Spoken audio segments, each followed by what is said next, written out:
Important report इस समय आई है, उस रिपोर्ट पे है ओला इलेक्ट्रिक पे। हाल की लिस्टिंग है, आपको मालूम है ओला इलेक्ट्रिक की। और रिपोर्ट ये कह रही है कि भाई 140 से हम टारगेट को घटा के 110 कर देते हैं। ये HSBC की रिपोर्ट है। ये शेयर आपको पता ही है कैसे चला था, यहीं से ही लिस्ट हुआ था, इसी जगह से ही 75, 76, 78 के आसपास ही। और उसके बाद इसने जर्नी देखी करीब 150 के ऊपर की, वापस उसी रेट पे आ गया जिस रेट से चला था। और रिपोर्ट अब जो भी है सो है, हालांकि रिपोर्ट अभी भी 110 समथिंग कह रही है, बट फिर भी 77 का भाव है।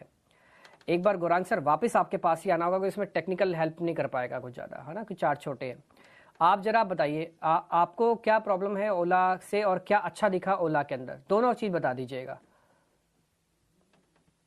डिब्बे, एक बात स्पष्ट रूप से बताना चाहूंगा आपके साथ और आपके सहयोगी के साथ। ओला इलेक्ट्रिक के आईपीओ के पहले, ओला इलेक्ट्रिक के जब लिस्टिंग हुई थी उस दिन और उसके पश्चात मैंने निरंतर एक बात कही है कि 1500 करोड़ का नुकसान नजरअंदाज नहीं करना चाहिए आपको, पहली बात।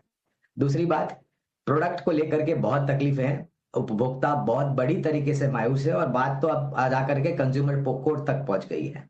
तीसरी बात, जो 15 अगस्त को इस साल इन्होंने मोटरसाइकिल इलेक्ट्रिक लॉन्च की है, वो आपको मिलेगी अगले साल दिवाली। तब तक प्रतिस्पर्धा बढ़ने के पूरे पूरे आसार है और हमने देखे भी हैं कि प्रतिस्पर्धी कंपनी किस प्रकार से तीव्र गति से लॉन्चेस कर रहे हैं। बैटरी, जो जिगा बैटरी की बात कर रही है, उसमें भी समय लग रहा है।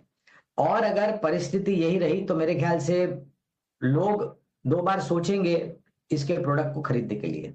अनिवार्य होगा डिस्क्लोजर देना कि आईपीओ के समय पर 76 के स्तर पर, मेरे ख्याल से जो ऊपरी स्तर था आईपीओ का, वहां पर हमने निवेश की राय दी थी। लेकिन वो राय देते समय हमने ये भी स्पष्ट रूप से कहा था कि आपके पास कम से कम 2.5-3 साल की समय सीमा होनी चाहिए अगर आपको एक निर्णायक रूप में इस आईपीओ में निवेश करके पैसे कमाने हैं। लेकिन आज की जो परिस्थिति देख रहा हूं डिम्पी, नुकसान एक तरफ, उसमें कोई दिक्कत नहीं है, आप मेहनत करके कोशिश करके उस नुकसान को धीरे धीरे कम करके एक ब्रेक इवन तक आ सकते हो और फिर मुनाफे में आ सकता हो। लेकिन जब प्रश्न आके उठता है उपभोक्ताओं के ऊपर, और बहुत बड़ी मायूसी और निराशा उपभोक्ताओं को होती है और जाके कंज्यूमर कोर्ट में मामला अटकता है। तकलीफ ये है कि सर्विस सेंटर्स का निवारण जो है, टेक्नोलॉजी जो भी ये लोग यूज करते हैं, वो टॉप टू बॉटम तक नहीं आ रहा है और उसी कारण सर्विसेज को लेकर के बहुत दिक्कत है। मैं एक ही चीज कहूंगा, एक आधुनिक कंपनी, इलेक्ट्रिक वाहन बनाने वाली 2 पहिया, लेकिन दूसरे तरफ बहुत बड़ी निराशा प्रोडक्ट सर्विसेज को लेकर के और मैनेजमेंट की टिप्पणियों को लेकर के।